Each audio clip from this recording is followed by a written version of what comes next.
Here we are again, back into the grind of another school year. Each school year brings an opportunity to reinvent yourself as a teacher and bring in fresh ideas to maximize student success. Whether you're a first time AP statistics teacher or a seasoned vet, there's always ways to spice up the curriculum and ensure it's relevant and engaging for students. After a few years in the AP Stats classroom and the last two as an AP reader, I've learned a bit about what can help bring students to the finish line in terms of success within the classroom and on the AP exam. Regardless of how long you've been teaching AP Stats, this guide to a successful year can help you start planning for how to prepare your students for the exam and beyond. Before making decisions about planning and pacing, make sure you're familiar with the breakdown of the AP exam. The exam is divided into two main sections.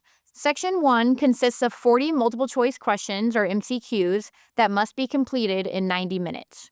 This section is worth half of the total score. Section 2 has 6 open-ended free response questions, or FRQs, that are also done in 90 minutes. The first 5 FRQs are worth 37.5% of the total exam score, and the last FRQ, the investigative task, is worth 12.5% of the total exam score.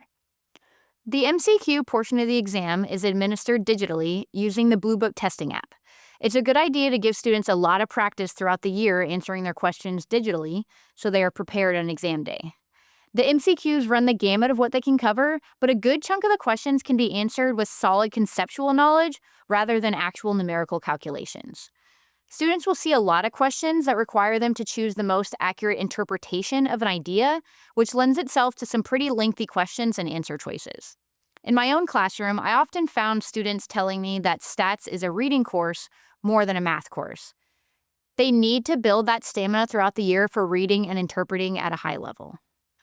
In the FRQ portion of the exam, there are two parts, Part A and Part B. In Part A, there are 5 questions, and College Board suggests that students take about 65 minutes to answer them.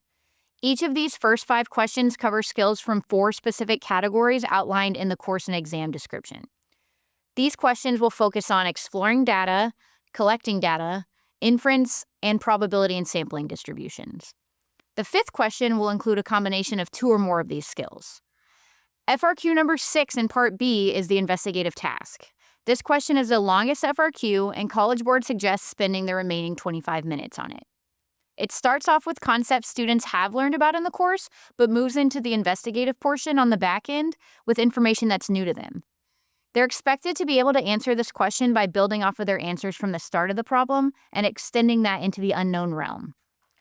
Because of the unstandardized nature of this problem, the best way to prepare students for it is to regularly expose them to problems that challenge and extend their current course knowledge.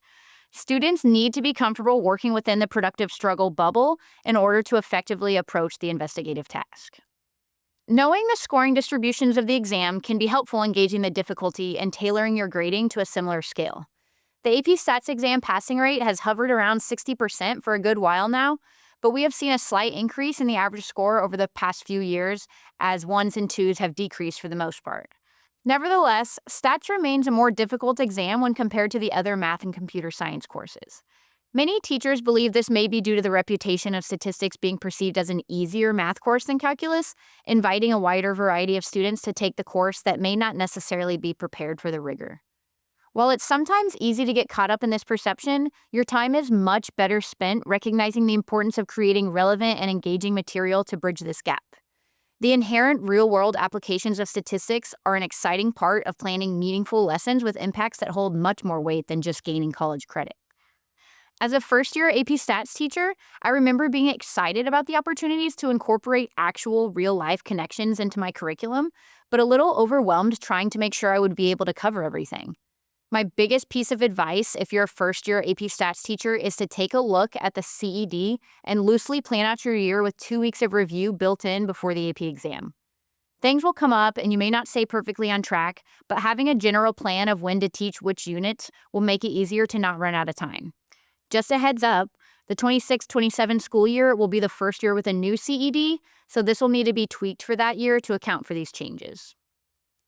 Once you have a rough outline of the year's pacing, dive into ways to keep stats the way it's supposed to be taught, through experiences. Many of us in the AP Stats community follow an EFFL philosophy, experience first, formalize later. Because stats lends itself to a lot more logic and reasoning rather than algebra-based math like previous courses, The focus on conceptual understanding is paramount. Students need to be able to verbalize and write out their mathematical findings in this course. You'll hear kids complain that this class is more writing than English more often than not. If you're able to facilitate experiences that show them the phenomena and trends organically, they'll have an easier time explaining their findings, which is exactly what the AP exam will test. Here's some surefire ways to get students involved with the content and seeing the bigger picture rather than just memorizing formulas. 1. Use student input for class data. You're going to do a lot of looking at data, explaining trends in data, collecting data, and experiments. An easy way to make this material relevant for students is to have data come straight from the class rather than just be made up. This will not only give students opportunities to get up and moving and collaborate with each other, but it'll also make it easier to understand the importance of context. Since context is required in every answer students give on the exam, the ability for them to see the numbers connected to something real will help facilitate that process. I like to have a question for students to answer up on the board. It's a good way to start class with some non-math related conversations and then move into putting that data into graphs and discussing the trends we see there in order to explain concepts like association, independence, or inference. Then we can reference these activities in the future and they'll have an easier time remembering the concept because they had a personal stake in the experience. 2. Use applets to show trends over time. Sometimes wide-scale concepts can be difficult to grasp when just explained in words. There are tons of free applets online that you can use to show things like how sample size affects data, etc., that will really nail it in for students. Just search for stats applets, and students can see in real time how changes to data can affect summary statistics and be able to play with the changes themselves. 3. Consistently provide sentence stems. One of the best ways to prepare yourself to train students to get all their points on the FRQs is to be very comfortable with the scoring guidelines from College Board. There are a lot of trends you'll notice in what the graders need to see in student responses. Take some time to familiarize yourself with the released FRQs as much as you can, and use these scoring guides to come up with sentence stems and keywords for students to include in their responses. It's kind of tricky because we always want to maintain an expectation for conceptual understanding and allow students to use their own voice, but knowing what the graders are looking for can be the difference between a 3 and a 4 on an FRQ. For example, students are asked to interpret mean pretty often. A correct interpretation of mean requires a student to mention the concept of an average, the idea of many trials, and of course, context must be included. It would be a good idea to have a fill-in-the-blank sentence for students to be able to use anytime they're asked to interpret a mean. We don't necessarily want them to memorize it, but practicing speaking that way will come in handy. Things like this, coupled with looking through the scoring guidelines with students, will help them understand how to meet all the components for full points. 4. Have students peer grade. Along those same lines, giving students opportunities to regularly grade each other's FRQ responses is an excellent way to get them comfortable with scoring rubrics so they can use them to study on their own. The more it becomes a regular practice in class, the more naturally students will learn to hone in on necessary details.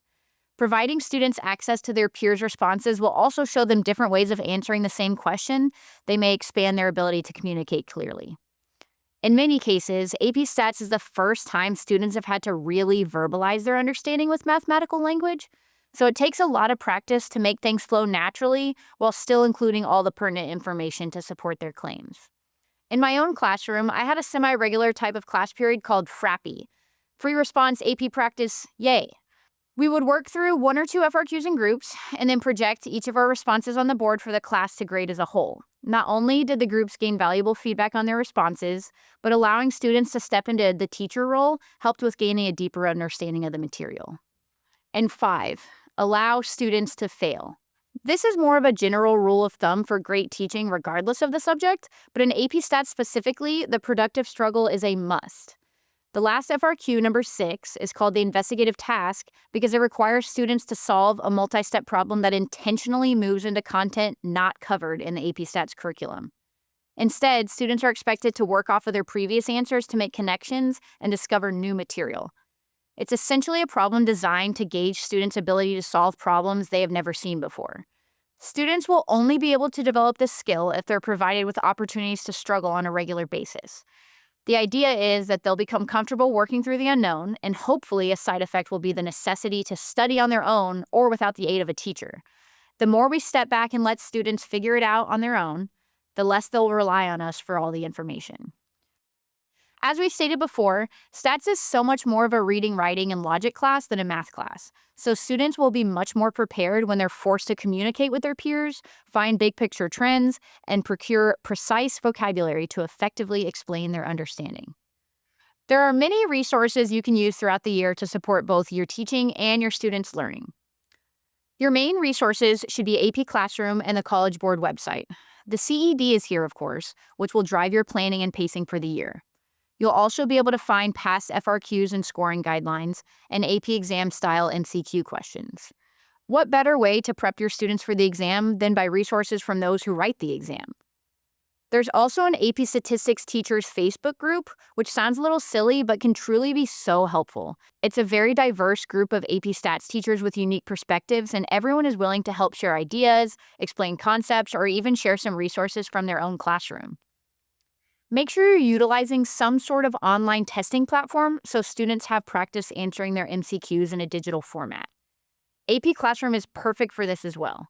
Another platform with digital testing is UWorld. In addition, UWorld provides a curriculum for teachers, study guides, lesson videos for each topic, and a huge bank of questions with detailed explanations. Although preparing students for the AP exam may seem daunting, don't get overwhelmed. As we've discussed, there's a lot of in-class strategies to ensure students are well prepared, as well as a ton of resources out there to help. As long as real experiences and peer collaboration are at the forefront of your lessons, students will be well on the path to understanding statistics conceptually. It's going to be a great year. If you want to learn more about how UWorld can help save time and boost student success, visit collegereadiness.uworld.com to access UWorld's library of content you can use in your classroom today.